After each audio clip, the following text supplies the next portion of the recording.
Bonjour à toutes et à tous, aujourd'hui je viens vers vous en disant que j'ai découvert une personne que vous allez adorer écouter.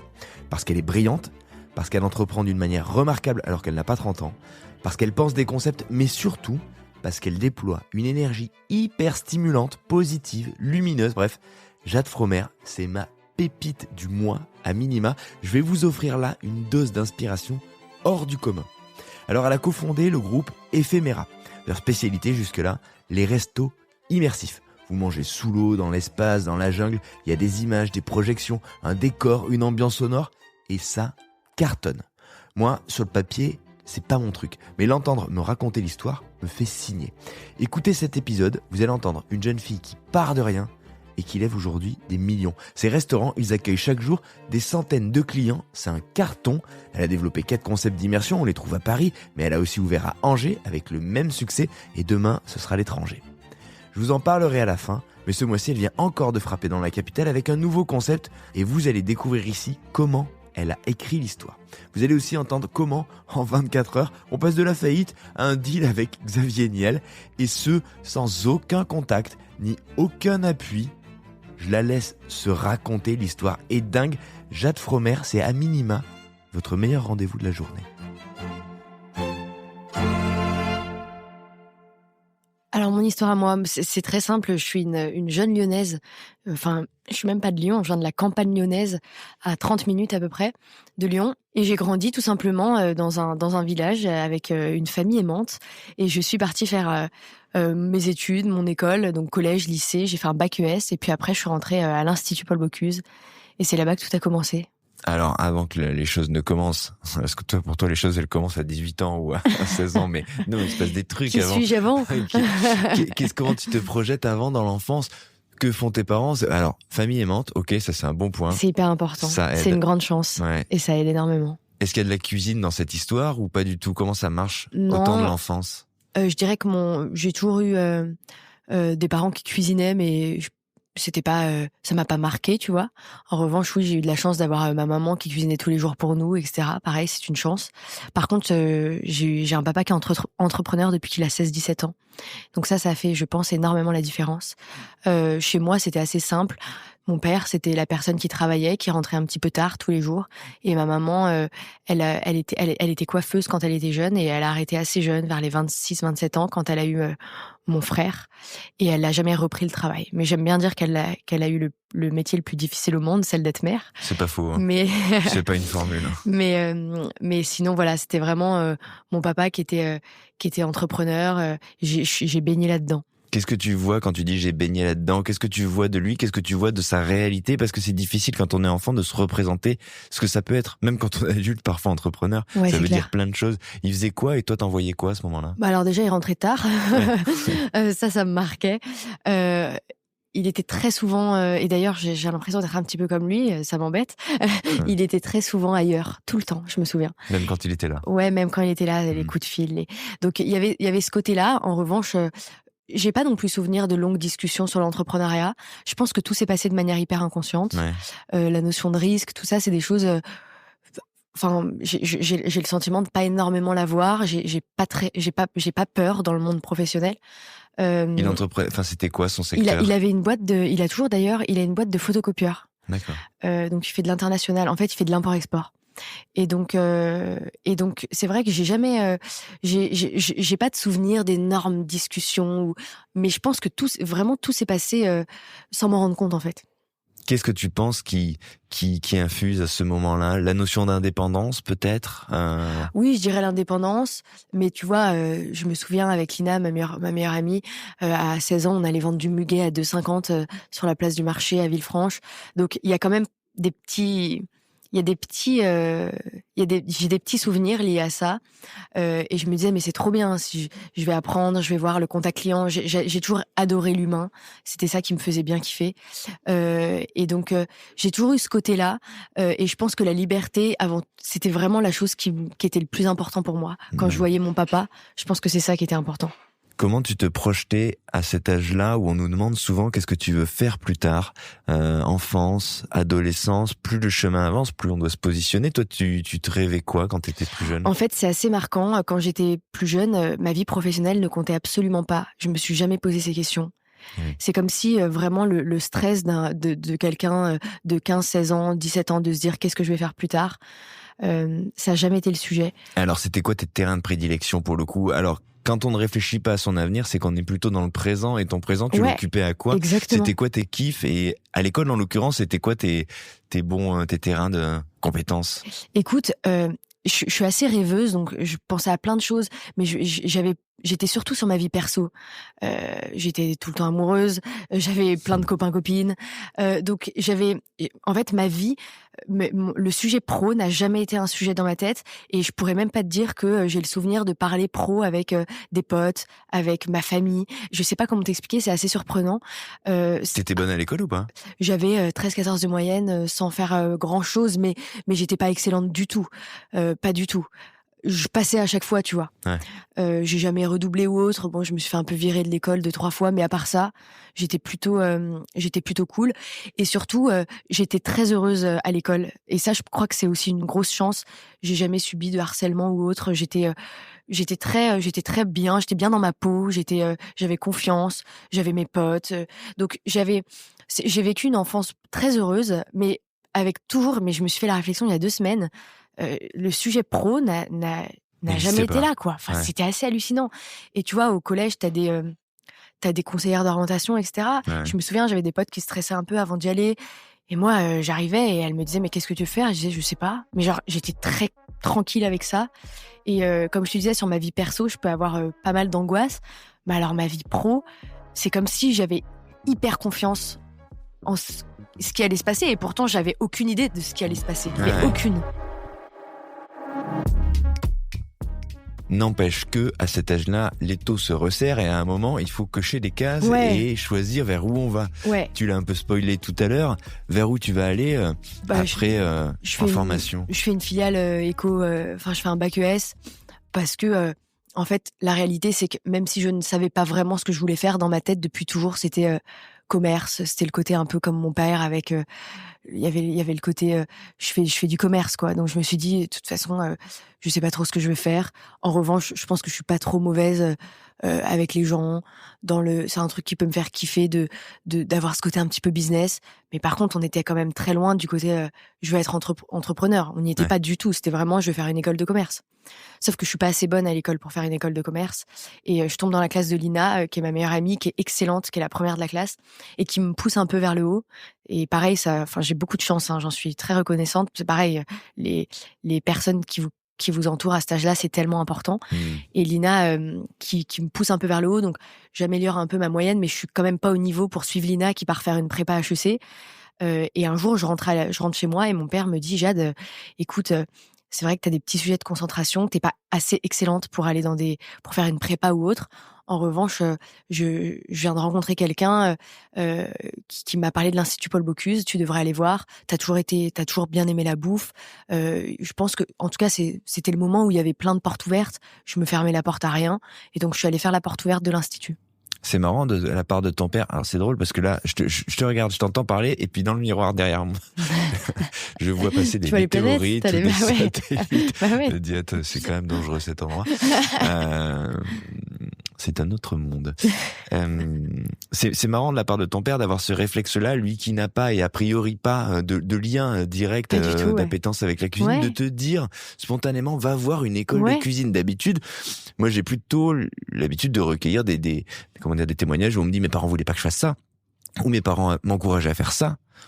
Toi, ton père qui est entrepreneur, qui fait de l'import-export, on se parle de photocopieuse, te dit tiens, va voir cette école de cuisine. Ouais, en fait, il m'a dit, l'idée, c'était pas du tout que j'aille en cuisine. Ouais. L'Institut, t'as 2 filiales, t'avais le management, la gestion et la cuisine. Et il me dit, écoute, je me rappelle comme c'était hier, il rentre à la maison et il me dit, écoute, je vois que tout ce qui est prépa HEC, etc., tu vas pas pouvoir. Et il avait raison. Enfin, je le savais, hein, je me faisais même pas d'illusions.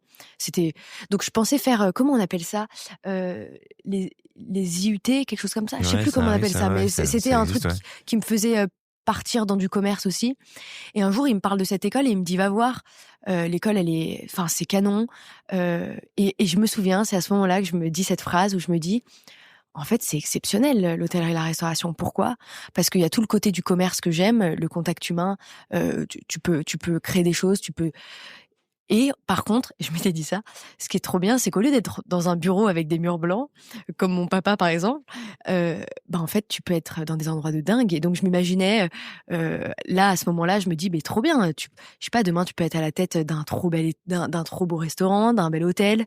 Et en fait, t'as ce côté un petit peu business, commerce. Par contre, t'es dans un endroit magnifique, quoi. C'est marrant, il y a comme un C'est trop déclic bizarre. en fait. D'un coup, tu te projettes. trop Toi bizarre. qui n'avais jamais pensé à. Ouais, et vraiment, et je me projette et de manière hyper confiante, je me dis, allons faire la journée porte ouverte, quoi. Et alors, tu te rends compte de quoi à ce moment-là ? Est-ce que tu te souviens de cette journée ? Est-ce que ça confirme ton intuition ? Ton pré-déclic quasiment ? Écoute, au moment de la porte ouverte, je me dis, c'est exceptionnel, ils sont très très forts. L'école est magnifique. C'est exceptionnel. Et donc, je pense qu'il y a très peu de gens, quand ils vont voir l'Institut Paul Bocuse, qui se disent « Oh, j'ai pas envie d'y aller ». Ça s'appelle Life. L'Institut Life, ouais, mais qui donne vraiment envie. Et je me dis, putain, c'est excellent. Et en fait, un petit peu comme ce que je te dis depuis le début, je me laisse porter. Je trouve l'école cool. Je passe mes premiers entretiens, je suis prise. Je me dis, go, quoi. Mais sans aucune peur, sans aucune pression. Je sais pas trop comment t'expliquer. C'est assez particulier. J'ai l'impression que c'était je me suis laissée porter. Et putain, j'aimerais bien me laisser porter encore aujourd'hui, mais j'ai un peu plus de mal. Mais à l'époque, c'était vraiment ça, quoi. C'est comme si je réfléchis un petit peu plus profondément, je pense que c'est comme si j'avais été dans un cocon un petit peu avec ma famille et que du coup, j'avais pas peur, en fait, foncièrement. Donc, je me suis dit, c'est trop sympa, ça a l'air exceptionnel, j'y vais. Et alors là, par contre, je signe à l'Institut, j'y vais au mois d'août, je commence mes premières journées. Et en fait, à la seconde où on commence à faire les stages, où je commence à aller en cours, je sais pertinemment, j'ai jamais eu un regret, j'ai jamais eu un doute. Je me dis, ok, c'est exactement là où je devais être. Qu'est-ce qui fait que tu te dis ça à ce moment-là ? Qu'est-ce que tu ressens ? Qu'est-ce que tu vois ? On a l'impression que tu le sens dès le début. Ouais. Dès le début, c'est quoi les premières images ? C'est quoi les premiers moments, en fait ? Je sais pas, mais tu vois, tu rentres à l'école, c'est magnifique, ils te font t'as toutes les promos, t'as une semaine d'intégration de malade, l'Institut, c'est très particulier, les arts culinaires te font à manger tous les midis, donc en fait, t'es au resto tous les midis dans ton école, t'as quand même, je dirais que c'est très, c'est quand même assez privilégié, tu vois, et c'est traître parce que déjà c'est une école qui coûte assez cher, donc j'avais énormément de chance de pouvoir y aller, et en fait il y a un truc où tu sais pas trop ce que ça va donner, mais tu te sens bien. Je sais pas comment t'expliquer. En tout cas, c'est ce qui se passait pour moi. Je me sentais hyper à l'aise. Je me suis fait des copines au bout de 2 jours, et tu vois, j'ai kiffé. Les gens étaient hyper sympas. Je pense que j'ai aussi un caractère qui fait que je me lie d'amitié assez facilement. Je suis pas très timide. Donc, tu vois, c'était facile pour moi. Et tout s'est passé de manière très fluide. Et puis, petit à petit, donc en fait, t'as de la théorie et de la pratique. Et sur la pratique, t'es dans les établissements de l'Institut Paul Bocuse. Donc en fait, ils ont un hôtel, ils ont un restaurant un peu gastro, ils ont de la brasserie. Et puis alors là, c'est l'éclate, mais la plus totale. L'Institut, qui est le restaurant de l'école, où vous passez pendant 1 mois en tant que chef de rang. Et donc tu fais des rotations, t'appelles ça des rotations. Tu fais une rotation dans les établissements de l'école. Et par contre, tu accueilles du vrai public. Et là, je m'éclate, mais je me fais Mais en tant que quoi ? En faisant quoi ? Chef de rang. Je suis serveuse, et par contre, tu te fais, à l'époque, je sais que maintenant c'est un peu plus strict, mais à l'époque, tu te faisais bien défoncer. On faisait midi soir, vraiment ça bossait. Et en fait, j'étais dans l'action. Et c'est exactement pour ça que j'ai aimé. Et c'est pour ça que je m'ennuyais un peu plus en cours et que j'étais pas très bonne. C'est que j'étais dans l'action. Et aujourd'hui, je le ressens. J'ai un soir, je suis pas bien, je vais dans mes restos, je sais pas comment t'expliquer, mais je suis tellement piquée à la restauration, je pense que je pourrais rien faire d'autre. C'est que c'est des métiers où t'as tellement de partage, t'as tellement de rencontres. Et donc, quand j'étais à l'école et que je faisais ces rotations, d'ailleurs, j'étais plutôt pas mal, j'étais bonne, à l'inverse de l'école où j'étais moins bonne. J'étais hyper dynamique, les rangs, je prenais mes commandes, je me souviens, j'avais toujours plein de pourboires, je devenais pote avec les clients. Enfin, ça se passait très bien et je m'éclatais. Et vraiment, j'ai pas un souvenir À part pour mes histoires de cœur, tu vois, j'ai My God, quel sujet ce non, truc mais depuis tu le vois, début. non, mais tu vois, j'ai vraiment 2 personnalités. Mais sinon, non, je rigole, mais en fait, ce que je veux dire par là, c'est que j'étais beaucoup plus focus sur ma vie perso que ma vie pro. Ma vie pro, ça roulait, mais tellement bien. Ouais. Donc, je m'éclatais. Et puis, en fait, quand t'as 18 ans, qu'est-ce qui se passe? T'as la vie pro, t'as la vie perso, t'as les copains, les copines, les sorties. J'ai jamais été une grosse fêtarde du tout, mais je pense que mon cerveau avait beaucoup de mal à se focaliser sur plusieurs choses.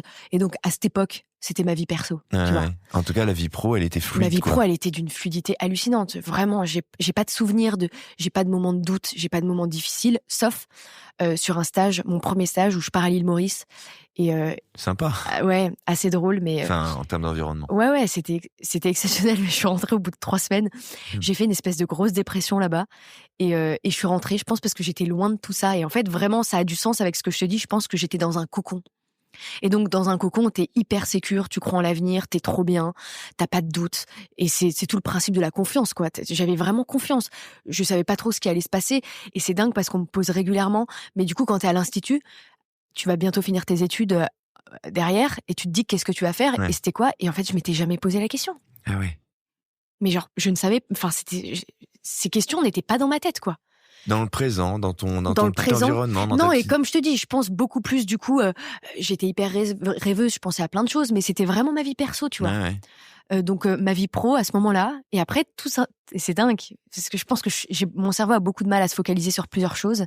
Il a besoin de se focaliser sur une chose, et après, du coup, tout a switché. C'est toute ma vie pro qui est passée devant, et toute ma vie perso, où là, Jusque-là, à l'Institut Paul Bocuse, en l'occurrence, tu restes proche de tes parents, tu restes proche de ton cocon familial dont tu parles, parce que tu parles de cette île Maurice, mais professionnellement, l'île Maurice, en dehors du fait d'être loin de chez toi, loin des tiens, ça se passe très bien, sinon. Ça se passe très bien. Ouais, en tout cas, professionnellement parlant, ça se passe bien. T'as pas eu de mauvaises expériences professionnellement, ça a roulé toutes ces études à l'Institut Paul Bocuse. Est-ce que tu peux nous dire quand même, au-delà du fait que c'était très fluide, au-delà du fait que c'était même pas un sujet pour toi, finalement, qu'est-ce que tu repars avec quoi de cette formation-là? Qu'est-ce que tu y découvres? Alors, une réalité, tu nous l'expliquais, par exemple, en faisant du service, en faisant ces rotations. Totalement. Quoi d'autre? Qu'est-ce que je découvre? Déjà, je découvre, en tout cas pour ma part, en tant que personne, je découvre surtout ce qui est le plus important pour moi, c'est de me rendre compte que j'ai besoin d'être dans l'action. Et tu sais, globalement, t'as plusieurs types de métiers, et je sais que je suis incapable d'être derrière un ordinateur toute la journée, tu vois. Je sais que ça, c'était pas fait pour moi. Donc, j'apprends sur moi, j'apprends sur plein de choses en restauration. On a des cours aussi hyper théoriques. Tout le milieu de l'hôtellerie, c'est bête, mais j'ai un peu de culture dans l'hôtellerie et la restauration. Je faisais des exposés sur les groupes, les Four Seasons et compagnie. Donc, je baigne. Par contre, c'est là où je te dis que c'est un peu traître. Je baigne que dans l'hôtellerie et la restauration. J'ai à côté de ça Lina qui fait ses études dans le commerce. Je ne sais pas ce qu'est une levée de fonds. Je ne sais rien du côté plutôt école de commerce. Et pardon, mais du côté cuisine, parce que là, tu nous rien du tout non plus. Et ouais, on a une semaine d'école, on a une semaine en fait, on te fait acheter une mallette au début d'année, et après t'as une semaine de cours où tu fais de la cuisine. Mais alors, c'est chaotique. Enfin, aujourd'hui, je sais faire cuire des œufs, je cuisine un peu chez moi, mais j'ai jamais fait de cours de cuisine. C'est pas vrai. Ah ouais. Vraiment, pas du tout. T'as 2 filiales. Ça a changé aujourd'hui, hein. J'y étais il y a 4-5 ans. Mais ça a changé aujourd'hui, mais à l'époque, c'était management. Ils appelaient ça les HR, hôtellerie-restauration. Et t'avais les cuisines. La cuisine, quoi. Ça veut dire qu'on peut envisager quand même une formation, on peut envisager de se projeter dans ce secteur-là sans connaître. Je veux dire, ce qui est intéressant, c'est que cette pensée-là, elle est pas conventionnelle quand même. En France, on a quand même la culture de le chef ouvre son restaurant. Alors oui, il y a des propriétaires, oui, il y a des restaurateurs, mais ils sont toujours regardés avec un œil un peu suspect s'ils ne savent pas de quoi on parle franchement. Ouais, je suis d'accord. C'est culturel, hein, ça. C'est pas vrai dans d'autres pays, hein, mais en France, il y a vraiment ce truc. Tu sais pas tenir une poêle. Bon, t'es gentil, tu vas pas ouvrir un restaurant. Ouais. Or, là, c'est assumé, pour le coup, dans cette formation. C'est assumé, et je pense que c'est tellement pas vrai. Je pense que il faut avoir de la passion. Il faut que ça t'affecte, tu vois. Il faut que tu comprennes la chose. En revanche, je pense qu'il y a plein de gens qui peuvent ouvrir des restaurants sans savoir cuire un œuf. C'est pas grave du tout. Ouais. Par contre, il faut un minimum savoir ce que tu veux sur ta carte. Enfin, je dirais que je sais pas comment t'expliquer. Pour moi, c'est plus de la gestion que de savoir foncièrement comment tenir une poêle. Après, c'est comment tu t'entoures. Pour moi, c'est ce qu'il y a de plus important dans une boîte. Ouais, mais tu vois comment c'est pris, par exemple, culturellement en France sur la cuisine, ce que tu décris là.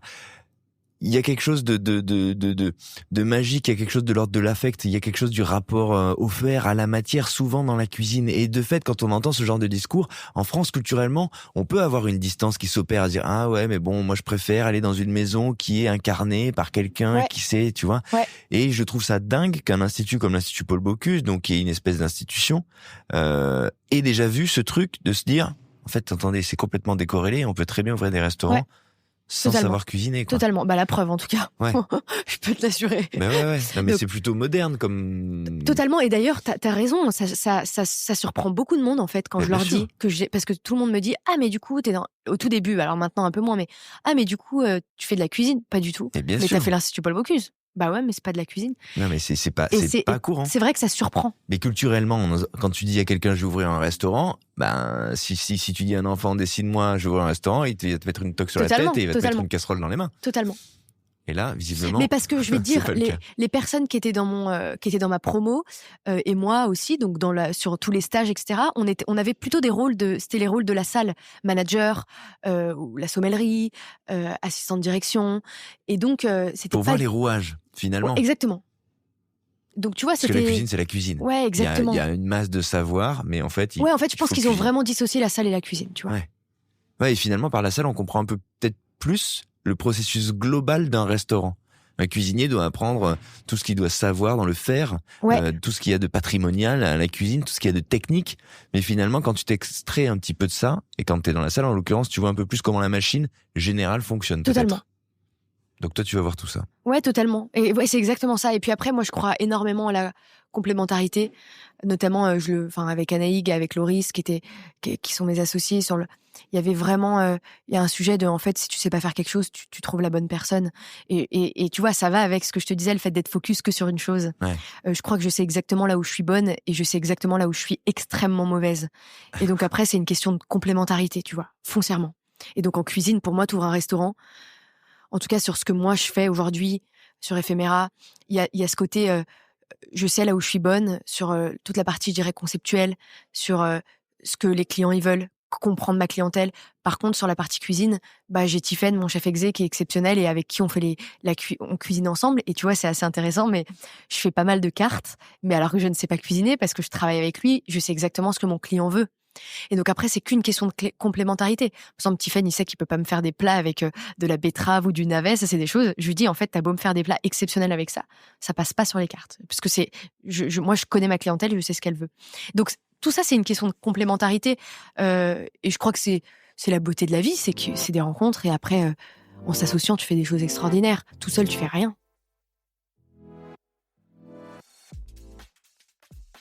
Comment ça va marcher, du coup, la fin de cette époque-là, la fin de ces années d'apprentissage à l'Institut Paul Bocuse? T'arrives à la fin du cursus, il se passe quoi à la fin de ce cursus? Tu dois valider quelque chose et puis après... J'arrive pas à la fin du cursus parce qu'on crée Ephémera en parallèle de ma 3e année. Alors comment ça naît cette idée et comment, alors que t'es censé apprendre des choses, t'es déjà en train de te projeter ailleurs? Toi qui, jusqu'à présent, ne réfléchissais pas à l'après. Détrompe-toi, regarde, tu vas voir, je me suis pas du tout projetée. Je me suis laissée porter par...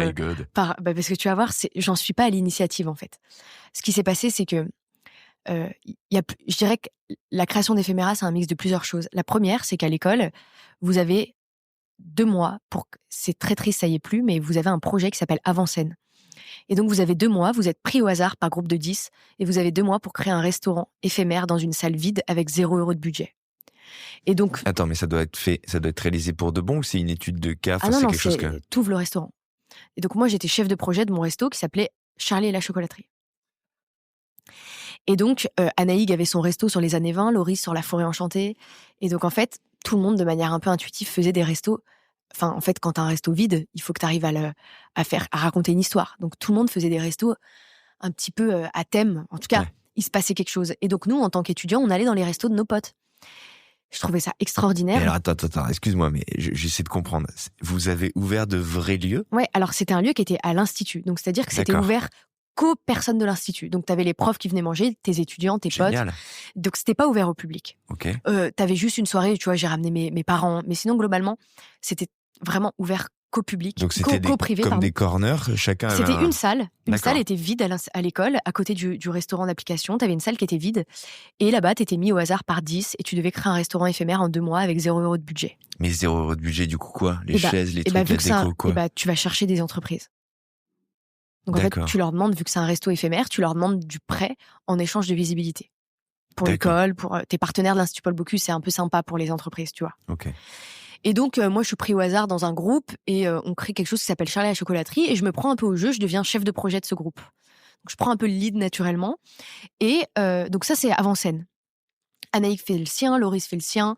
Et en fait, on se dit, mais personnellement, je me disais, mais c'est tellement bien d'aller dans des lieux qui changent tous les 2-3 semaines. C'était fou. J'allais dans la même pièce et c'était un peu le truc de l'école. Tout le monde se disait, mais c'est quoi le prochain concept? C'est-à-dire que chacun tour allait investir cette pièce. Exactement. C'est Génial, exactement ça. C'est drôle. Et donc je me prends un peu au jeu. Putain, j'ai plein de souvenirs en te parlant. Et donc on ouvre ces restos, c'est trop bien, et on arrive à faire des restos avec 0 € de budget. Tu vois, on a des partenaires, donc il y a ça. Attends. Tu Dis-moi. peux pas me dire j'ai trop de souvenirs et c'est quoi les images qui te Mais reviennent? je me souviens. En fait, on était sur Charlie à la chocolaterie. Je me souviens dans mon appart à me dire, ok, même si c'est éphémère, comment tu fais pour que ce soit le resto le plus waouh de l'école? Et donc, je m'étais imaginé faire une tyrolienne en chocolat. J'étais complètement tarée. C'était impossible. Enfin, j'étais partie hyper loin dans la créativité, mais on n'avait finalement pas fait grand chose. Alors, le resto était plutôt sympa, mais c'est drôle. C'était un peu du Disney, tu vois. Il y avait une pelouse. C'est un peu du éphéméra maintenant, en fait, avec un peu de souvenirs. Mais beaucoup plus en mode galère, tu vois. Ouais. Et donc, c'était trop bien. Donc, il y avait ça. Ok. En parallèle. Attends, non. Comment ça se passe? C'est ce moment. T'as ton premier resto, tu l'imagines, ok, tu vois plein de trucs. À un moment, il ouvre. Qu'est-ce qui se passe? Comment tu le vis? Comment tu vis cette période éphémère, certes, mais. Écoute, ça se passe trop bien. On a nos potes qui viennent manger dans les restos. On a fait un menu un peu semi-gastro parce que du coup, c'est les arts culinaires qui font la cuisine. Ouais. Et donc avec autour du chocolat, etc. Que t'as défini, que t'as participé à façonner, évidemment. Exactement. Et pendant l'ouverture du restaurant, toi, tu fais quoi? Mais je suis la chef de projet, donc en gros, je suis un peu comme si j'étais la directrice du projet, tu vois. D'accord. Donc je fais tout pour que ça ouvre bien, pour que les partenaires nous livrent dans le temps, pour qu'on fasse la bonne communication. On avait fait un lancement de com, on avait caché des tickets d'or à l'école. En fait, c'est vraiment comme si tu ouvrais un restaurant, tu vois. Ça, c'est vrai que c'est hyper important et intéressant. C'est pour projeter quelqu'un, c'est hyper bien. C'est exceptionnel, c'est très triste que ce soit plus là, mais totalement. Et donc voilà, on fait Charlie à la chocolaterie, ça se passe très bien. Et puis, 1 an après, je deviens copine avec une nana qui s'appelle Estelle à l'école et qui me dit, écoute Jade, avec des potes, on fait un resto éphémère à Lyon, place Bellecour, pendant 48 heures. Elle était en AC, donc en art culinaire. Est-ce que on a besoin de toi? Est-ce que ça te dit de venir et de nous donner un coup de main? Alors, nous, on n'est qu'en art culinaire, donc on a besoin de vraiment quelqu'un qui nous aide en service. Et je dis, écoute, avec plaisir. En revanche, j'aimerais vous donner un coup de main plus que de servir pendant ces 48 heures. Comment on fait pour qu'il y ait des gens? Le vin, comment ça se passe? La com, faut que vous louez un local pendant 48 heures, que vous payez 1 200 € sur 2 jours. Le business plan, il ressemble à quoi, en fait?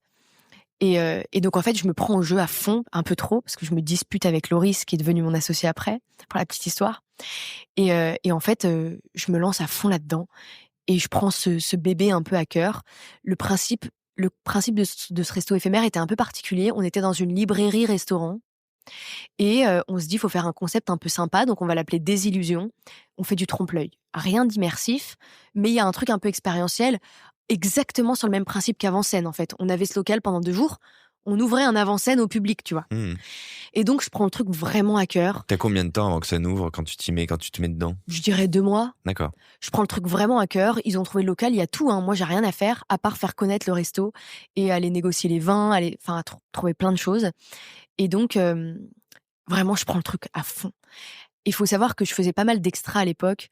Je travaillais au Radisson Blu à Lyon en tant que serveuse. Et donc, je me dis, putain, il y a un truc à faire sympa. C'est sur le BDE, parce qu'on utilisait un peu la carte du BDE de l'école pour pouvoir faire ça juridiquement parlant. Et j'avais fait un peu des calculs dans ma tête. Je m'étais dit, putain, mais si ça marche, on peut gagner un peu de sous, en fait. On gagnait genre 1 000 € sur le week-end, ce qui était dingue, tu vois. Moi, j'avais 200 € sur mon compte. Et du coup, on fait ce resto, mais je dis aux équipes, les gars, si je viens vous aider, il n'y a pas de souci. Par contre, moi, j'aimerais vraiment mettre ma patte et j'aimerais qu'on gagne des sous, en fait, à la fin de ce week-end. de manière hyper concrète. 1, qu'on s'éclate. 2, qu'on fasse connaître. 3, qu'on teste un concept d'expérience. Mais 4, qu'on gagne un peu d'argent. Je vais pas le faire... sinon, autant que j'aille faire des extras au Radisson Blu. Et du coup, je prends un peu trop le truc à cœur. Genre, je me prends un peu pour la bosse alors que j'ai rien fait et que j'arrive dans le truc alors que eux ont tout fait.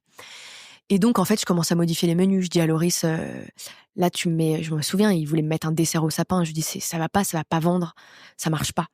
Et donc, on s'embrouille un peu. Loris me parle pas pendant les 2 jours. J'enlève le dessert au sapin. Je dis, en fait, Loris, si ça marche pas, on a personne dans le resto. Comment tu payes tes 1 200 € à la fin du week-end? Et donc, on s'appréhende, tu vois, on a 20 ans, 21 ans, on essaie de se connaître tous mutuellement. Tu découvres les caractères des autres, tu découvres un peu le management, mais qui ressemble à rien, parce qu'en fait, il y a pas de hiérarchie, il y a rien. T'apprends plein de choses. Et en fait, ce resto-là, il cartonne. Je contacte le Bonbon Lion et je leur demande qu'ils me fassent des articles un peu gratuitement. Et donc, il y a un article qui sort, un restaurant éphémère par des diplômés de l'Institut Paul Bocuse, par des étudiants de l'Institut Paul Bocuse, ouvre à Lyon ce week-end. Ça cartonne. Vu qu'on était très galériens, c'était mon numéro de téléphone sur l'article. Je suis en cours et là, mon téléphone, je reçois 10 appels par seconde. Mon tel, il se met à cracher. J'ai une vidéo, il y a le téléphone qui reçoit tous les appels et d'un coup, le téléphone, il crache. Et donc, je me dis, OK, trop bien. Donc ça va marcher. On est complet, ça cartonne. Et à la fin des 2 jours, on est à une quinzaine sur ce projet. Je dis à tout le monde, écoutez, ça a marché, on a gagné des sous. C'est trop bien, les gens ont adoré. On vendait un menu à 39 € avec 6 plats, c'était canon. J'en refais un dans 3 semaines, qui me suit? Et personne me suit, à part Anaïg et Loris. Loris, avec qui on se détestait, je lui avais enlevé son dessert. Mais en fait, je lui avais dit, fais-moi confiance. L'idée, c'est vraiment qu'on arrive à... Anaïg avait fait tout un business plan. Et l'idée, c'était qu'on réussisse à notre première petite opération. Moi, c'était la même chose que vendre mon muguet, tu vois. Pourquoi les autres, ils suivent pas? Parce qu'ils se sont dit, elle est folle, elle est chiante, c'est pas possible. Alors, je pense foncièrement que les gens ne nous suivent pas parce que ils faisaient ça vraiment sans aucune arrière-pensée de business. Ouais. Ils sont en art culinaire, ils veulent mettre... C'est pour ça que d'ailleurs, le menu, quand j'ai commencé à le modifier, je me suis fait haïr. En fait, ils étaient en mode, Jade, c'est notre projet, on est là pour faire kiffer nos parents, nos proches. Et moi, j'étais là en mode, oui, il y a pas de souci. Nos parents, nos proches vont arriver, vont manger. En revanche, si t'as 10 places, on avait 80 places assises, tes parents, ils vont remplir 10 places assises. Comment tu payes le loyer? Enfin, tu peux pas louer un restaurant à une dame sans lui payer le loyer, ça marche pas comme ça.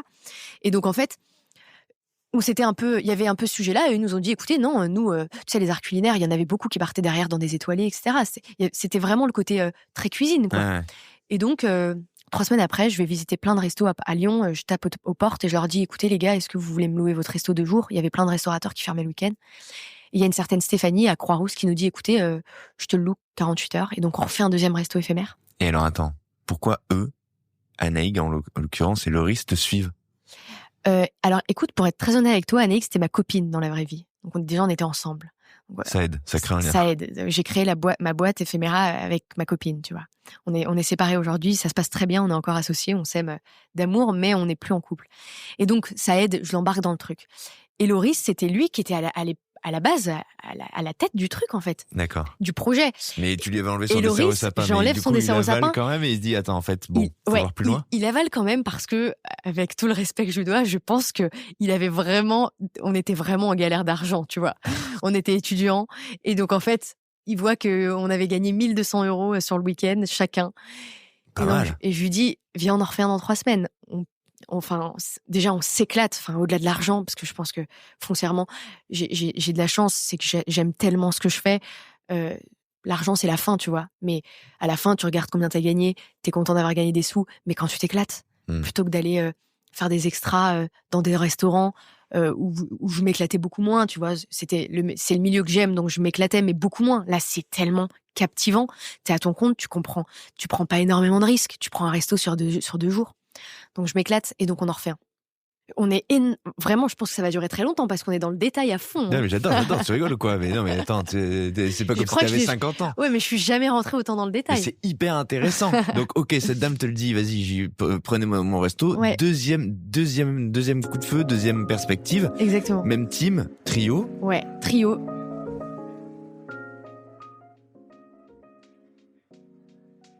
Et là, vous l'envisagez comment? Vous et là, dites alors, quoi? là, je me souviens, on va boire une bière. Alors, je bois pas d'alcool, donc eux boivent une bière, moi une tisane. On se cale on se cale aux 3 brasseurs. Je me souviens comme c'était hier. Attends, juste, pardon. Ouais, vous avez quel âge à ce moment-là? On a 20 ans. Okay. On se cale aux 3 brasseurs et je dis, les gars, on va s'associer, on va créer un truc. Il y a un truc de fou à faire avec l'expérientiel. On le voit, on est sur des trucs 48 heures, les gens pètent un câble. Et par contre, il faut réussir à craquer le vrai truc. En revanche, on avait un problème.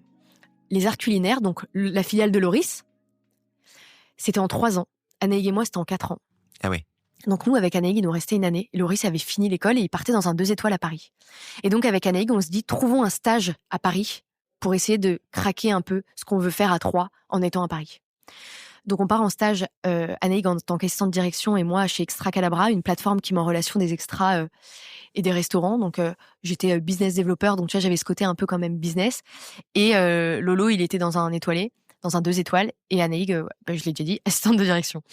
Et donc on crée un peu tout. Enfin voilà, on a un peu, on est à Paris et puis on travaille sur le projet. Mais ce deuxième resto éphémère à Lyon que cette dame accepte de vous louer, il vient après ou Non, juste avant, pardon, je suis allée très vite, mais on en refait un deuxième 3 semaines après, ça cartonne. Et ça cartonne. Et donc on se dit, ok, il y a un truc à faire. Maintenant, allons un peu plus loin. Ok. Donc vous arrivez tous les 3 à Paris. Exactement. Chacun dans sa ligne, chacun fait son truc. On bosse un peu sur le truc. Et après, il est dans quel resto? Sylvestre Wade. Ouais. Exactement. Mm-hmm. Avec Anaïg, on finit notre stage, on rentre à l'Institut Paul Bocuse et Loris est encore à Paris et il nous reste 6 mois de cours et avec Anna, on se dit putain, il faut absolument qu'on trouve un local. Enfin, il faut qu'on teste ça, quoi. Et alors là, coup de chance de ma vie. Non mais faut savoir, honnêtement, j'ai énormément de chance. Ouais, c'est ce que disent tous les gens qui entreprennent en fait. Non mais je te jure que c'est vrai, tu vas voir. Okay. J'ai un prof trop sympa, Seb, qui nous fait un cours. Et puis à la fin d'un cours, il va fumer une clope. Je vais le voir et je lui dis, Seb, t'as pas un local? Je connais personne. Enfin, moi, mon père, il est dans les photocopieurs. Je connais personne à Lyon, quoi. Et il me dit, écoute, Jade, je suis prof d'archi. J'ai mon cabinet d'archi à Lyon. J'ai un endroit minuscule. Tu peux mettre 10 places assises dedans. Et en fait, je peux te le louer pendant 6 mois. C'est un espèce d'incubateur où je teste des choses parfois, je mets des groupes dedans et en plus, c'était un peu une salle qui ressemblait à rien, on n'avait pas trop le droit, je sais pas, c'était un peu particulier. Je lui dis ok, je vais voir. Donc je vais visiter le local et il me dit je te prends 1 200 € par mois et je te le file 6 mois. Notre crainte avec Anaïg, c'était que Loris ne veuille pas quitter son 2 étoiles. Parce qu'il y a à vouloir se lancer, et quand t'es dans un CDI à 20 ans, et que t'as 2 nanas avec qui t'as fait un resto éphémère de 2 jours, qui te disent reviens à Paris, reviens à Lyon. Qui t'a viré ton dessert au sapin. Tu vois, et avec Anaïg, je me souviens, on avait un peu peur de ça. Loris vient, il lâche son CDI. Mais attends, ce local, il est fait, vous pouvez cuisiner dedans? On peut cuisiner dedans, mais c'est minuscule. Il y a une extraction, il y a tout? Ouais. D'accord. C'est très galérien, mais on arrive à s'arranger. Ok. Et on se dit, ok. Et lui, il est chaud, il vient. Il est chaud, il vient. Et on se dit, on a 6 mois, on fait un resto éphémère tous les mois dedans. C'est tout l'idée. On se dit, un peu comme Avant-Scène, tous les mois, on fait un concept à nous, qu'on ouvre en fait, le Avant-Scène qu'on ouvre au public. Ah ouais. En parallèle, je deviens un peu focus, du coup, c'est là où ça switch dans ma vie et que le perso, je suis avec ma copine, ça se passe trop bien, on crée notre boîte, mais tu vois, j'ai pas du tout eu, je sortais pas, j'étais focus. Ouais. C'est pour ça que c'était important que je te dise ça. C'est là où le perso se met de côté et le pro prend toute sa place dans ma vie et mais pareil, de manière très fluide. Et du coup, on se lance et on se dit, tous les mois, on change de thème. Et en fait, à ce moment-là, je commence du coup à m'intéresser un petit peu à l'entrepreneuriat dans la food. Je passe mes soirées à regarder des vidéos de Victor, qui est devenu un très bon copain, qui a créé Big Mama. Et c'est genre mon idole, tu vois. C'est comme si t'étais fan de rap et que tu t'écoutais Eminem et que tu te dis, mais ça se trouve un jour je vais rencontrer Eminem, tu vois. À l'époque où tu l'écoutes, il est avec Tigrane et ils viennent de monter. En tout cas, la boîte a 5 ans, tu vois, parce qu'ils ont 10 ans et moi c'était il y a 5 ans. D'accord. Mais donc je l'écoute, je me souviens très bien, ils ont fait une conférence à HEC, j'avais des potes qui me disaient, viens, on sort, et je passais mes soirées à regarder ça. Enfin, je deviens un peu obsédée par tout ça, tu vois. Profil de jeunes entrepreneurs qui ne sont pas issus du sérail, qui ne cuisinent pas, voilà, il y a un truc aussi dans lequel tu peux te retrouver. Je me retrouve à fond, tu vois. Ouais. Et surtout qu'ils avaient commencé par un resto éphémère. Je me souviens, Big Mama, ça a commencé comme ça à HEC. Donc, bref. Et du coup, je me prends un peu au jeu, et donc on crée la société en janvier 2020. Tous les 3, éphéméra. Et on se dit, tous les mois, on change de thème, on fait un resto immersif dedans. Et donc, il y avait ce mix on prend Avant-Scène qu'on ouvre au public, ce mix des vidéos de Victor et compagnie. Et en même temps, à l'école, t'as deux gars qui gagnent un concours et qui partent en Chine faire Ultraviolet de Paul Perret. Et à l'école, tout le monde en parle.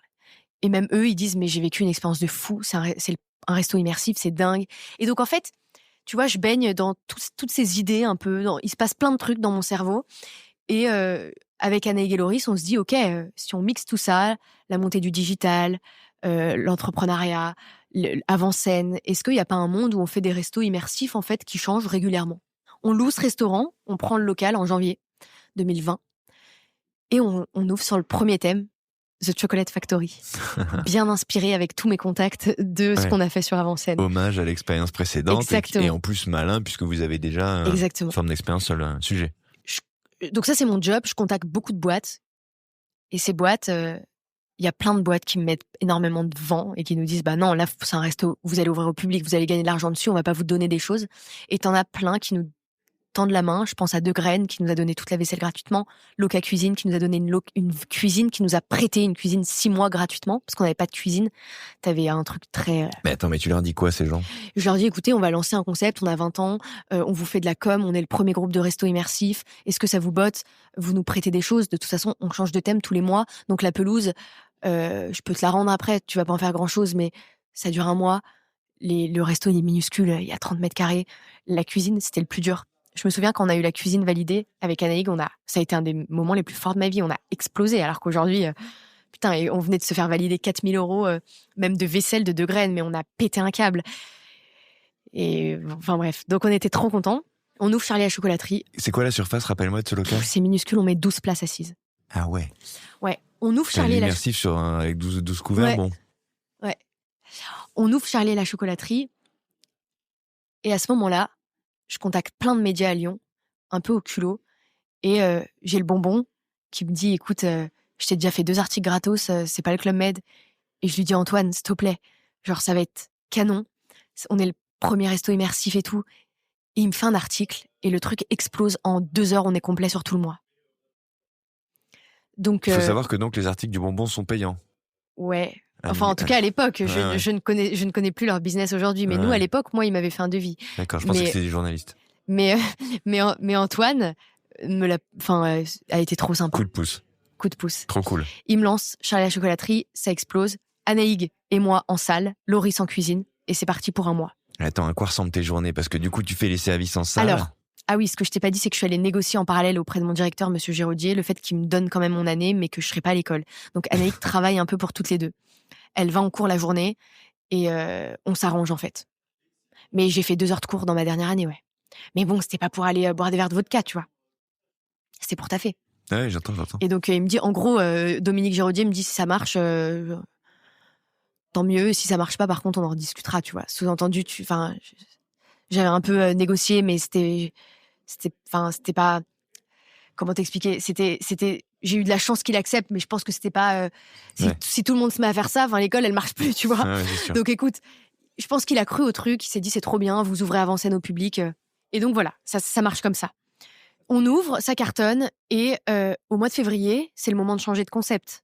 Si t'as bien suivi, bien c'est sûr, toute l'idée. Chaque mois, on change de truc. Et donc, on va pour ouvrir Palette.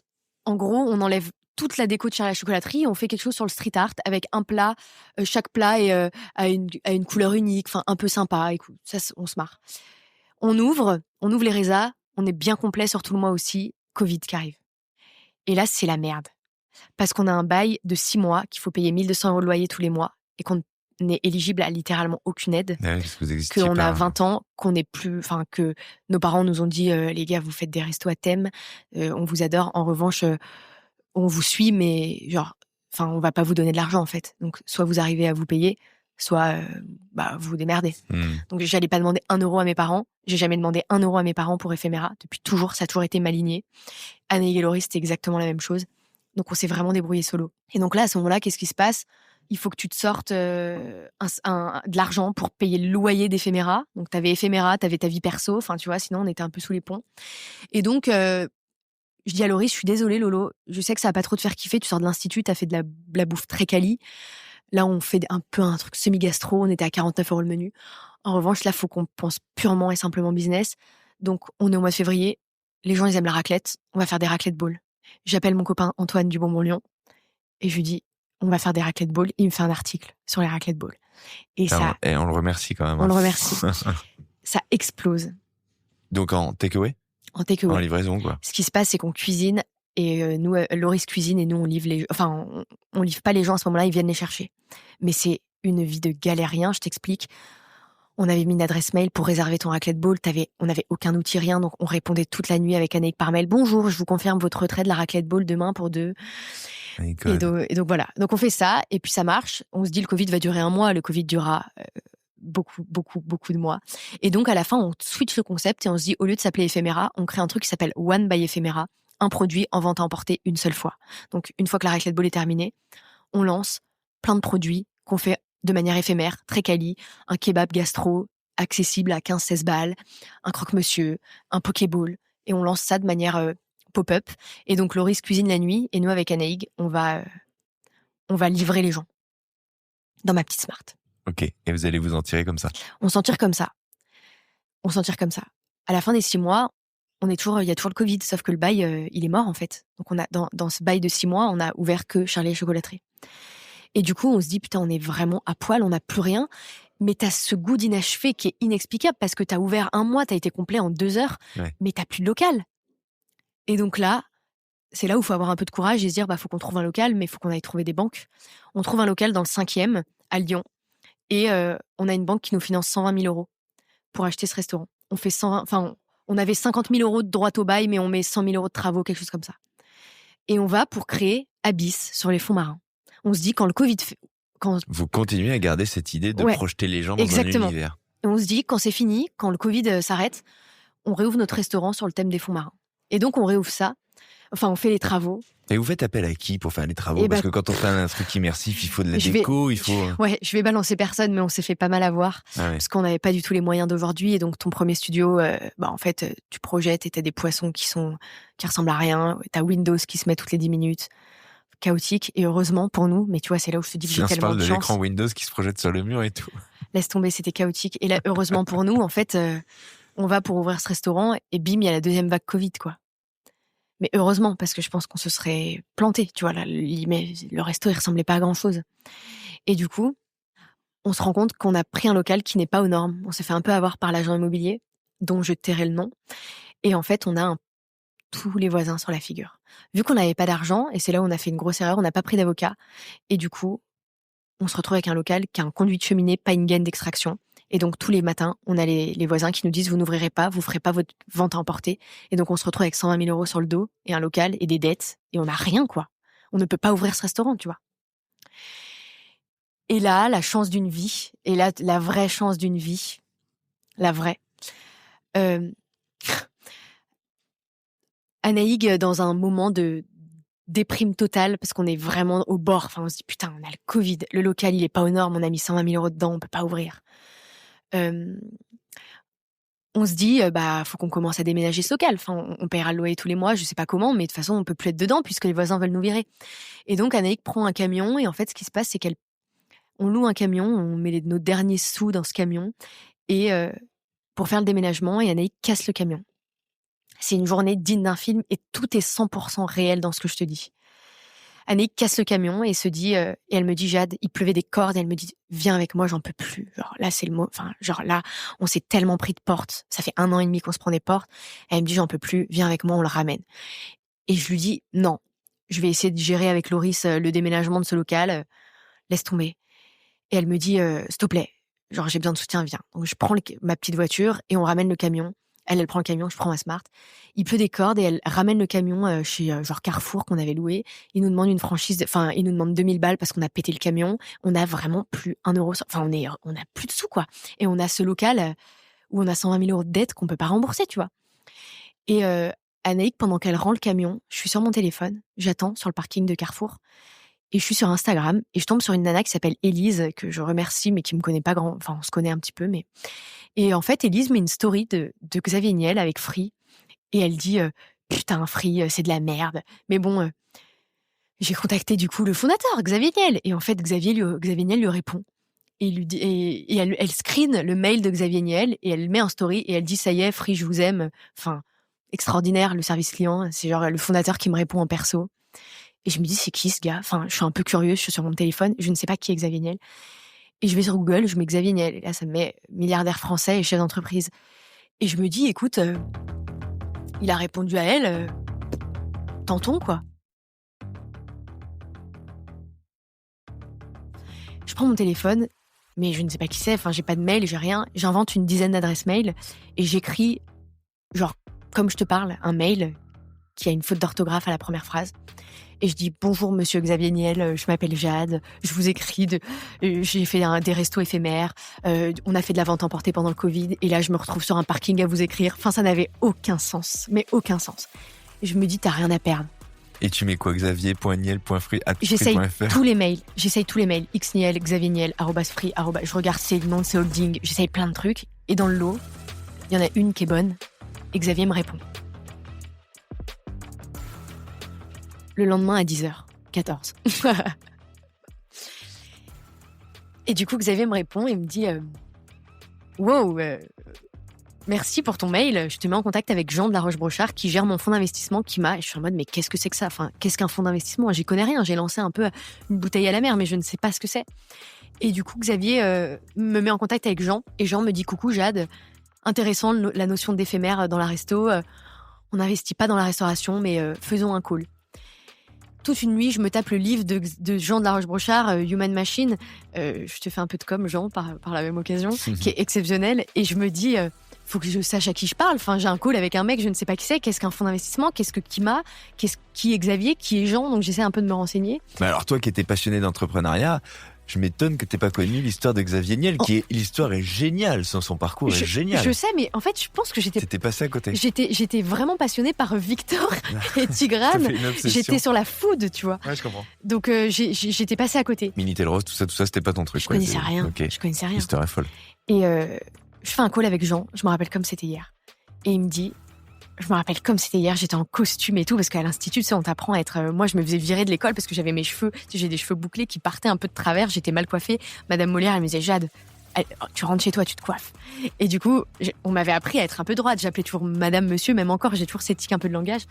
Et donc, je prends le call et je dis, bonjour monsieur. Et là, Jean, casquette à l'envers, sandwich, et il me fait, qu'est-ce que t'as monsieur? Et genre, tellement détente. Et il me dit, mais t'es à l'heure, toi, il est 12h02. Je dis, bah oui, enfin...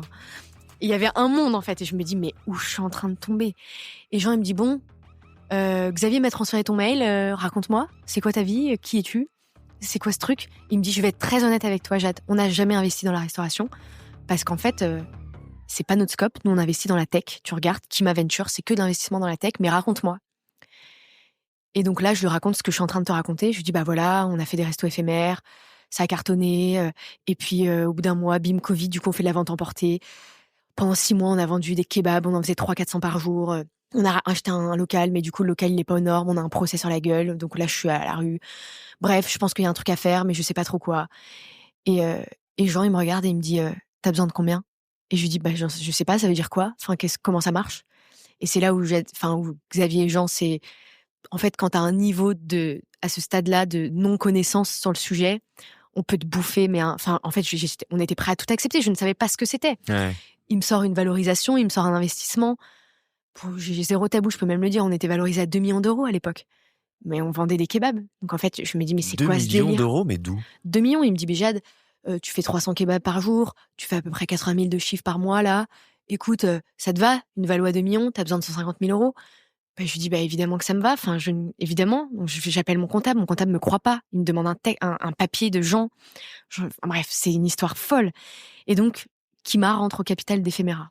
Donc, Xavier et Jean, sur le papier, le fonds d'investissement Xavier Niel. Et donc, en fait, déjà, ta crédibilité auprès des gens est 10 fois, enfin, c'est ouf, ça t'ouvre toutes les portes du monde.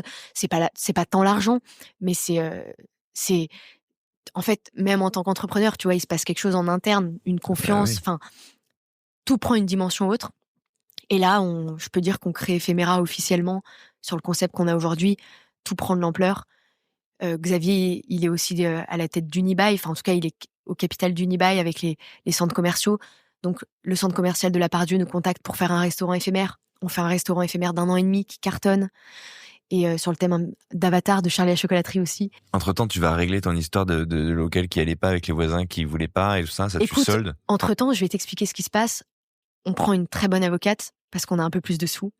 Et on gagne le procès il y a 2 ans. Donc, c'est tout récent. On a gagné le procès il y a 2 ans. Et parce qu'on a été extrêmement mal conseillés. Et du coup, on laisse ce local de côté et on focus un peu sur le futur, quoi. Et Et donc, grâce à Jean, Xavier, je suis en contact avec Victor.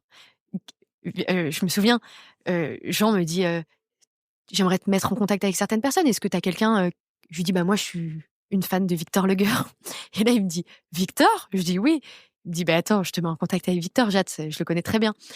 Et donc là, Victor devient un peu mon mentor. Il m'aide sur plein de choses et ça devient vraiment un très très bon ami aujourd'hui. Et il m'a tellement aidé. Et donc Victor me met en contact avec Clarisse, qui est à la tête de l'agence Melchior, qui est l'agence de presse de Big Mama. Mhm. Clarisse me met en contact avec les frères Karmitz du groupe MK2. Et les frères Karmitz nous disent écoutez, nous on pense que l'immersif c'est le futur. Vous êtes adorables avec vos restos de galériens à Lyon. Venez à Paris, on a un local pour vous. Et on ouvre Under the Sea il y a 3 ans. Alors, ok. Là, un coup de boost immense. Ouais. Des contacts, de l'argent. Ils vous apportent du capital concrètement. C'est quoi les apports en fait à ce moment-là? Ils mettent 150 000 euros dans la boîte. Ouais. Ce qui est pas dingue. Hein. Non, mais c'est les tickets de Kima. Kima, ils mettent que des tickets de 150 000 euros. Non, mais en fait, quand vous êtes à Lyon et que vous dites aux banques à Lyon, il y a le fonds d'investissement Xavier Niel qui a investi dans ma boîte. Ça suit. Je te dis pas que ça suit parce qu'il y a plein de choses à faire. Il y a le concept, faut les convaincre, etc. Mais c'est différent que moi qui appelle des banques du haut de mes 20 ans en tant que nana. Enfin, tu vois, t'as un truc un peu différent quand même. Donc ça aide, ouais. Donc, au bout de cette lancée-là, il y a Paris en perspective. Ouais. Et un local, et un endroit. Et un local et un endroit. Et là, on se dit, putain, ça fait 5 restos éphémères qu'on fait. Enfin, on en a fait plein. Faudrait peut-être que ça devienne un peu pérenne, le truc. Et donc, on se dit, c'est le dernier resto éphémère qu'on fait, parce que les frères Karmitz nous mettent à disposition un local à la bibliothèque François Mitterrand, qui sera Under the Sea. Mais ils nous disent, après, on a un hôtel qu'on fait derrière, donc vous l'avez que pendant 1 an et demi. Et sauf que là, t'as un gros risque à prendre, c'est que pour faire ton vrai resto immersif que tu veux faire à Paris, il faut plus du tout avoir 150 000 euros. En tout cas, c'est 1,5 million d'investissement. T'as que 150 000 euros, donc faut prendre 1 million de dettes, 1,3 million de dettes. Et là, à 21 ans, tu trembles un peu plus, tu vois. Et alors, comment on fait le saut? Comment on arrive à les réunir déjà? Tellement de chance. Pierre, qui est notre banquier à Lyon, qui croit à fond au truc et qui nous dit, écoutez, c'est improbable. Honnêtement, aujourd'hui, c'est le truc le plus improbable de notre histoire, c'est qu'il y a très peu de banques qui vous prêtent 1 million d'euros sur un local d'1 an et demi. T'es censé rembourser un prêt en 7 ans, tu vois. Et Pierre, il nous dit, écoute, je lui dis, Pierre, je te jure, si ça, tu sais, moi j'y crois, ça va évidemment cartonner. On a été complet en 2 heures, enfin, que dalle à Lyon. À Paris, je pense qu'on est au milieu d'un truc extraordinaire. Et fais-moi confiance, à la fin des 1 an et demi, on va savoir rebondir, on trouvera un autre local. Ils nous prêtent les sous. Mais tu dors pas très bien quand même, hein, parce que tu m'étonnes. Tu connais Lyon, mais tu connais Paris beaucoup moins bien. Quelle erreur de ma part, j'ai analysé absolument 0 truc. C'est-à-dire que j'ouvre Under the Sea, j'arrive à Paris 1 semaine avant. Je n'ai fait aucun resto, je n'ai fait aucune ville, je ne sais pas du tout où on ouvre. Genre, je dis à Elisha Nathanaël, il est où votre local? Dans le 13e, ok, on signe. Parce que je crois au concept, en fait. Je crois en éphéméra, je crois pas en... C'est complètement lunaire, quand même, ça. Mais je pense que c'est beaucoup d'inconscience. Ah oui, complètement, là. Tu vois? Non, mais vraiment. Mais alors, attends, t'arrives à Paris, donc pour découvrir le local? Ouais. Mais c'est ce que je crois aujourd'hui encore. Éphéméra, je pense que ça marche de partout. Dans plein de pays, dans plein de villes. Aussi bien à Angers qu'à Paris, qu'à New York, de partout. Ouais, Angers, tu l'as validé, tu vas nous le raconter, mais là, t'arrives, ok, ils te mettent un local à la disposition, enfin, en tout cas, ils vont vous le louer. Ouais. Et il y a tout à faire. En combien de temps tu vas faire? On fait 4-5 mois de travaux. Ouais.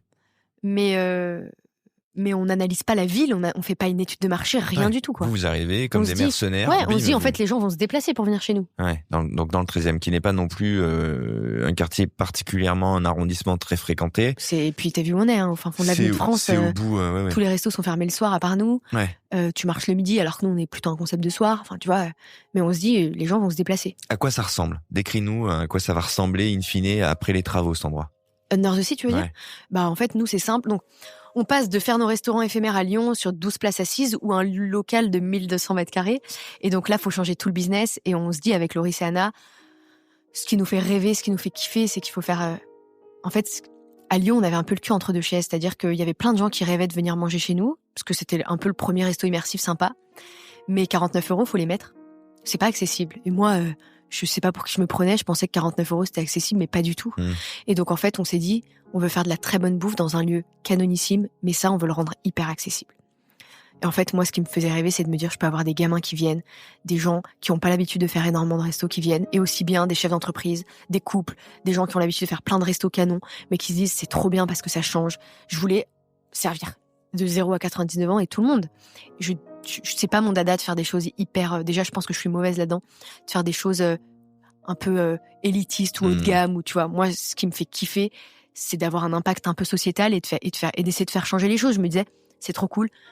On a des lieux de Maboule, on est les premiers lieux en France, et même il y en a très peu dans le monde avec de la vidéoprojection, avec des investissements technologiques très chers, et rendons-le accessible. C'est toute la promesse d'Ephémera.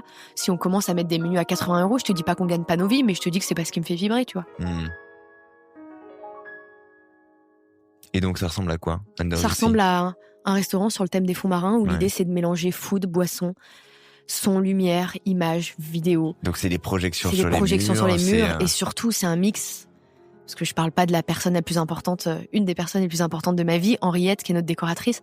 Et c'est surtout un mix de décors. Moi, je ne voulais absolument pas avoir des restaurants où on projette juste sur les murs. L'idée, c'est d'immerger les clients dans un monde magique. Et donc, à Lyon, on a sympathisé avec une dame qui s'appelle Henriette sur un restaurant éphémère à La Part-Dieu. C'est qu'Henriette, elle nous faisait les décors. C'était une dame qui venait du Vietnam et qui faisait tous les décors à la main. Et en fait, on s'est liés d'une relation mère-fille. Je vais manger très souvent chez elle le dimanche. Là, j'étais en Chine avec elle le mois dernier. C'est comme ma mère. Et elle fait elle travaille que pour Ephémera. Donc le savoir-faire, aujourd'hui, il est chez Ephémera avec Henriette. Et c'est elle qui nous fait tous les décors d'Under the Sea. Et donc, l'idée, c'est de se dire, on immerge les clients dans un monde qui est créé de toutes pièces, avec de la déco, des technologies. Okay. Et on ouvre Under the Sea au mois de mars 2022.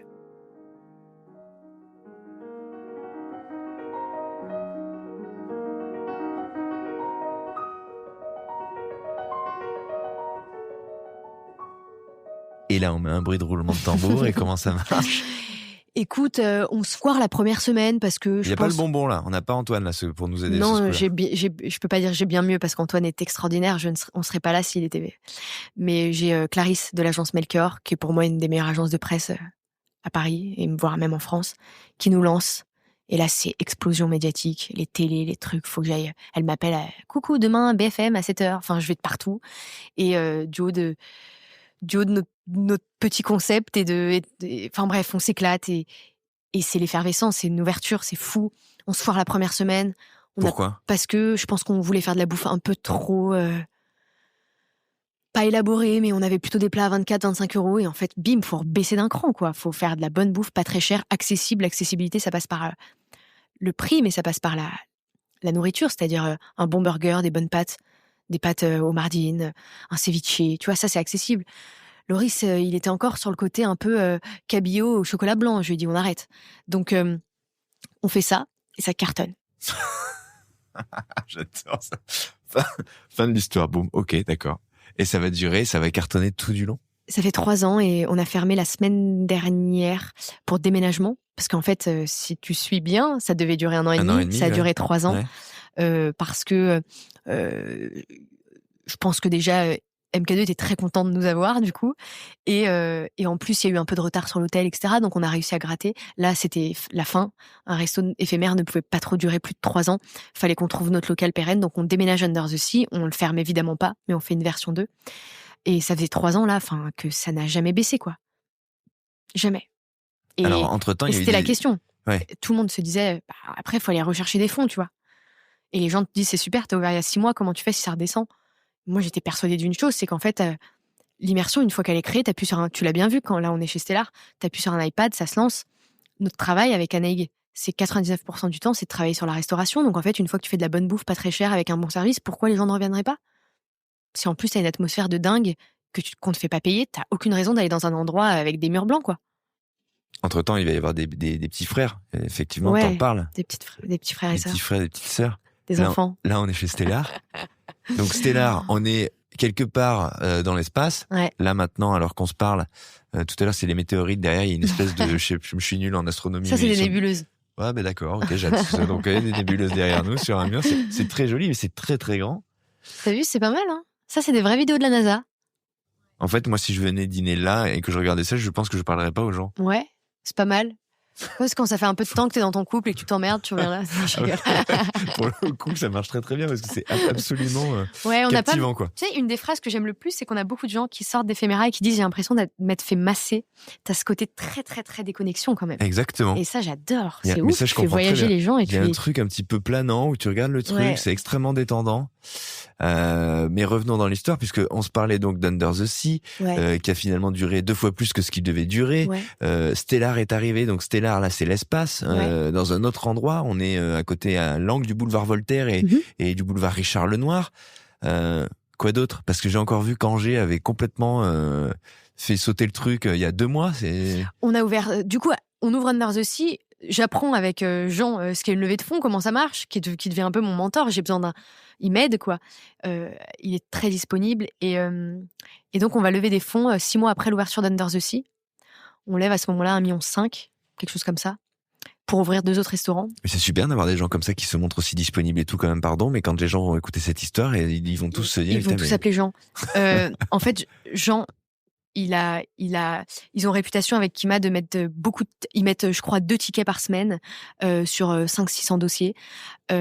Par contre, c'est pas du tout quelqu'un qui va m'embêter, qui va m'écrire toute la journée, etc. Ils ont énormément de gens dans le portefeuille. Ouais. En revanche, t'as besoin de quelque chose, ils seront tellement disponibles. Donc voilà, génial. Je suis très reconnaissante. Donc il va t'aider à lever. Ils m'aident pas à lever, mais en tout cas, ils m'expliquent un peu comment ça marche, tu vois, parce que j'y connais rien. Comment tu fais une valorisation, on a tout appris sur le tas, quoi.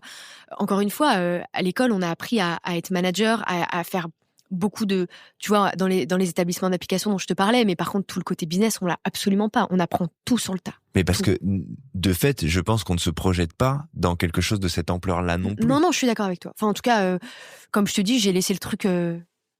c'est fluide, mais tu vois, sur le papier, je me suis jamais posé trop de questions. Je pensais pas du tout que ça. J'avais aucune idée de ce qui allait se passer. Donc, comment tu t'y prends pour le deuxième? Écoute, comment on lève pour les nuls? Non, mais écoute, après, on s'était fait un peu de réseau avec les Victor et compagnie, donc Victor m'a mis en contact avec Emmanuel Brizet, qui est au bord de Big Mama, et puis après, ça se fait petit à petit, et donc on a levé assez facilement.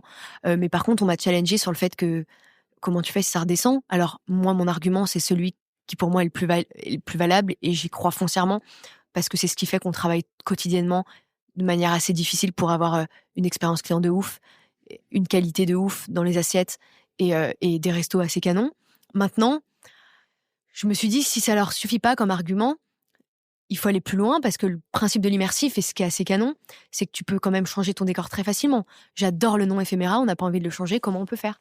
Donc, il y a quand même une idée derrière de se dire qu'aujourd'hui, on l'a jamais fait, les restos éphéméras sont devenus pérennes, donc maintenant on n'est plus éphémère. En revanche, très facilement, on est quand même capable de modifier le thème. Angers, on a ouvert. Angers, on a ouvert sur la Forêt Enchantée il y a 2 mois. Il peut peut-être dans 2 ans avoir un Under the Sea à la place, tu vois. Je sais pas. Honnêtement, j'ai pas la réponse, j'ai pas de plan, mais je pense que c'est hyper important d'avoir ce côté modulable, aussi bien pour les équipes que pour les clients, aussi bien pour la communication, enfin sur plein de choses. Mais parce que là, tu remets les compteurs à zéro. Ouais. Et en plus, t'as un capital confiance. C'est-à-dire que t'as convaincu une clientèle parce qu'on sait que c'est toi, on sait que c'est ce groupe ou ce cuisinier ou cette équipe, ces serveurs, peu importe, mais on sait que c'est une équipe qui est là et qui va nous assurer un service et une cuisine de qualité. Et en plus, au bout de 6 mois, je me mets à la place des gens qui vivent à Angers. Clac, il peut y avoir un bouton qui appuie et le truc change. Donc tu retournes. Ouais. T'as envie de voir. Ouais. Et puis, foncièrement, sans changer, ça ne baisse absolument pas, bien au contraire, parce qu'on a beaucoup de personnes qui se passent le mot pour des événements ou qui se disent, enfin, ça change en fait. En fait, c'est un restaurant qui change, dans lequel tu te sens bien, où tu manges bien. Pourquoi tu ne retournes pas? Tu vois ce que je veux dire? Et par contre, si t'es trop expérientiel, à l'époque, à Lyon, sur le restaurant éphémère qu'on avait fait à la Part-Dieu, menu unique, etc., on avait senti une baisse au bout de 3-4 mois. Ah oui. Parce que là, du coup, c'est trop expérientiel. C'est-à-dire que ton menu unique, tu vas pas te le faire 3 fois dans la semaine. Mais nous, là, tu veux manger une burrata et partir, tu peux. Donc en fait, on est sur le même créneau qu'un restaurant plus traditionnel. C'est juste que tu as une atmosphère en plus et qu'on ne te fait pas payer. Est-ce qu'on t'oppose parfois un doute sur la cuisine? Parce que moi, en premier, quand je les ai vus, ouais, mais c'est les a priori. Les communiqués de presse de l'agence Melchior, je les reçois tous les jours. Donc moi, quand j'ai vu un truc déjà, c'est vraiment très très loin de moi. Je ne vais pas au restaurant pour ça. J'ai même un problème avec la musique au restaurant. Déjà, juste la musique. C'est un sujet pour moi. Intéressant. Et j'aime pas ça, je crois. Mais je commence à m'y mettre. Attends, Faudra que on se fait après un jungle ou quoi. Ah, ok. Il faut que tu vois, parce que nous, c'est plus une ambiance, tu vois. Ouais, ça, je comprends. Mais voilà, pour moi, la cuisine, c'est la cuisine. Je dois être un peu old school et tout. Disney. Pour moi, c'est Disneyland, Ouais, je comprends. l'expérientiel. Je comprends totalement. Du coup, on doit t'opposer le truc de, attendez, on va bouffer forcément mal. Ouais, mais totalement. Et d'ailleurs, je pense que c'est pour ça que ça a été au début. Il y a beaucoup de gens qui me posaient des questions, même, tu vois, quand des mecs commencent à investir dans ta boîte, ils te posent des questions un peu pointilleuses, le taux de gens qui reviennent, etc. On a tellement été focalisé opération, tellement, et on l'est tout le temps. Enfin, moi, c'est ce que je dis à tout le monde tout le temps. Le plus important, c'est les opérations. Le fait de faire un restaurant immersif, c'est parce que ça nous fait rêver de faire rêver. Mais sur le papier, on fait de la restauration, tu vois. Et donc, une fois que tu travailles tes opérations, oui, il y a de l'a priori, mais les gens sont curieux, donc ils vont venir pour le concept. S'ils mangent bien, ils reviennent. C'est ce qui se passe. C'est-à-dire que si on était mauvais en cuisine, au bout de 6 mois, les restos tomberaient, tu vois. Et attention, j'ai pas la prétention de dire que tu te prends une claque culinaire. J'ai la prétention de dire que on est dans un resto où tu manges très bien, pour un très bon rapport qualité-prix. Ouais. On fait tout maison et de saison. On est 200 dans la boîte aujourd'hui. Et donc, en fait, tu vois, inconsciemment, tu retournes, tu vas chez Stellar, t'as 40 mecs. Donc, t'as par contre la problématique du gros volume. Chaque restaurant accueille entre 400 et 500 personnes par jour. Donc, t'as cette problématique-là. Je peux pas t'assurer que 100% de mes clients sont ravis, mais comme n'importe quel restaurant. Ouais. Mais par contre, 95%, oui, tu vois. Comment tu deals justement avec cette notion de volume? C'est un truc qui est important parce que mine de rien, t'es en train de... Ce que tu me décris, j'ai l'impression que tu me racontes, c'est comme si tu avais fait Big Mama en immersif finalement, parce que c'est un peu les mêmes valeurs, du grand nombre, de l'accessibilité, des produits bien choisis, une cuisine qui assure, pas une prétention, tu vois, c'est un peu leur curseur. Ouais. Après, pour le coup, on est quand même très très loin de Big Mama, nous. Même sur une clientèle, je pense, beaucoup plus grand public. On est Big Mama sont aussi des lieux de destination, évidemment, mais nous, on tire peut-être à 1h30 d'ici, tu vois. Big Mama sont pas à Angers. Je pense ils sont quand même sur des villes plus grandes. Ouais. On est sur un business très différent. Maintenant, si faire de la bonne bouffe pas très chère et faire beaucoup de volume, c'est ressemble à Big Mama, alors oui. Tu vois, non mais oui. Non, c'est un peu réducteur. Mais oui. Mais ils sont pas nombreux les gens qui sont capables d'assumer ce côté, ce volume et cette volonté de qualité aussi. Tu vois ce que je veux dire? C'est un paradigme qui est finalement pas si courant dans la restauration. Ouais, je suis d'accord. Comment on gère cette équation volume-qualité? Pour moi, il y a 99% d'humains, donc après, faut trouver les bons produits, faut faire des cartes faciles, mais hyper bonnes. Mais qui fait ça? Tiffaine, mon chef exé avec moi. Et le plus gros travail, il est opérationnel. Et ça, je le dois à 100% qu'à Anaïk, qui gère toutes les opérations d'Ephéméra. Je suis pas du tout dessus. Et mon directeur des opérations, Florio. Les deux, ils font un travail monstrueux avec évidemment toutes nos équipes, les directeurs, les SEB. On a des gens extraordinaires.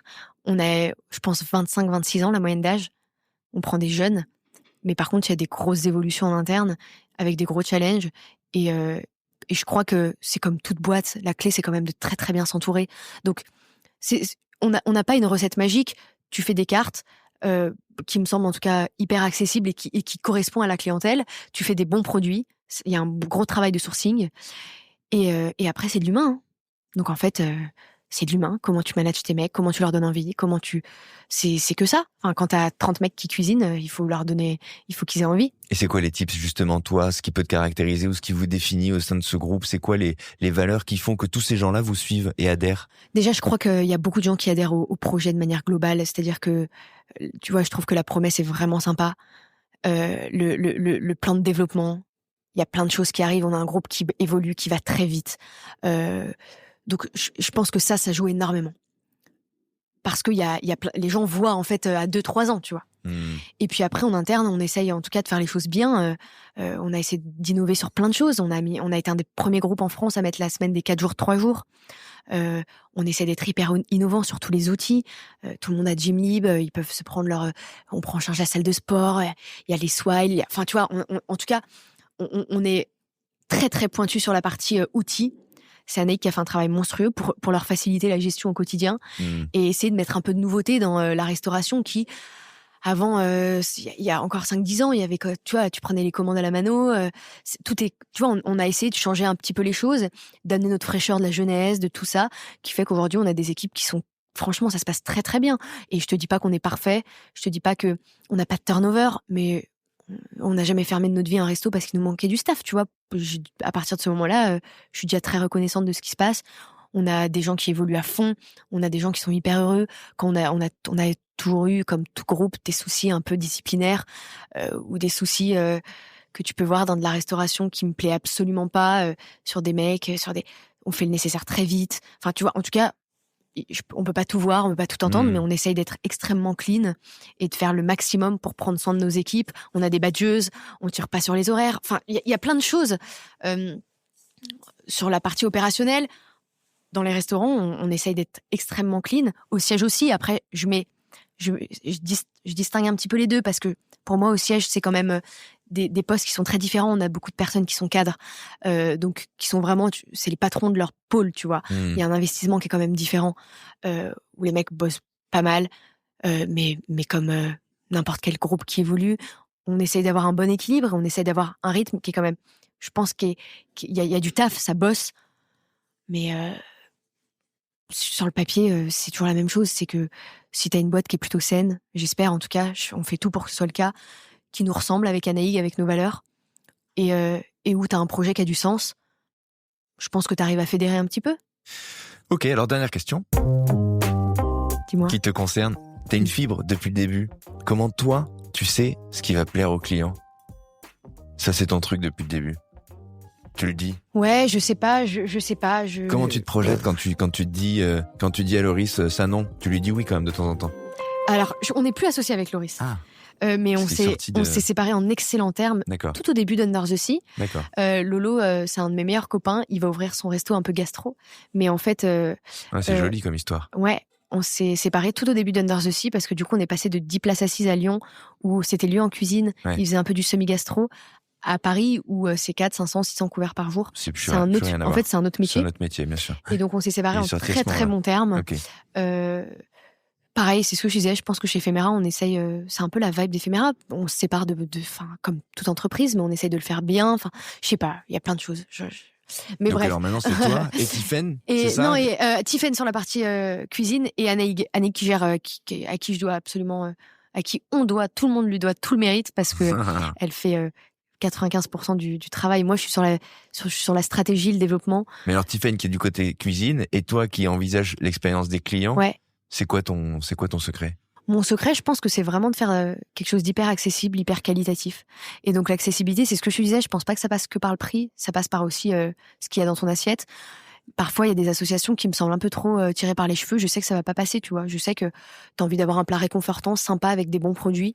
Donc après, toutes les cartes sont faites à peu près de la même manière, mais on essaie de les adapter en fonction des thèmes. C'est quoi la manière? Tu parles de la manière? Tu vois, tu vas avoir un ceviche dans tous les restaurants, mais là, on ouvre Magmatic sur les volcans à Lille dans un mois et demi. Ton ceviche, il est dans une assiette toute noire. T'as l'impression de récupérer une espèce de lave. Je sais pas, c'est hyper particulier et il est un peu épicé. Il y a les pâtes.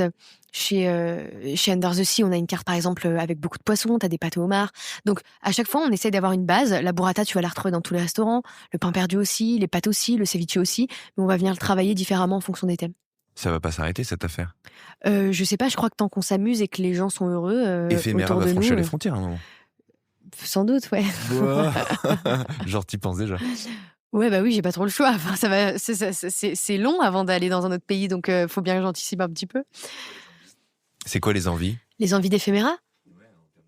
Ouais, en termes d'international. Je pense qu'on peut aller dans beaucoup d'endroits, mais je pense qu'on a quand même pas mal de choses à faire en Angleterre ou en Amérique. Parce qu'on est quand même entre un beau mix de divertissement et de restauration. Et c'est des pays qui sont quand même assez friands de ça. Trop beau. Merci. Hein. Bah merci à toi. Je me suis livrée. Hein. Je me suis mis à poil. Hein.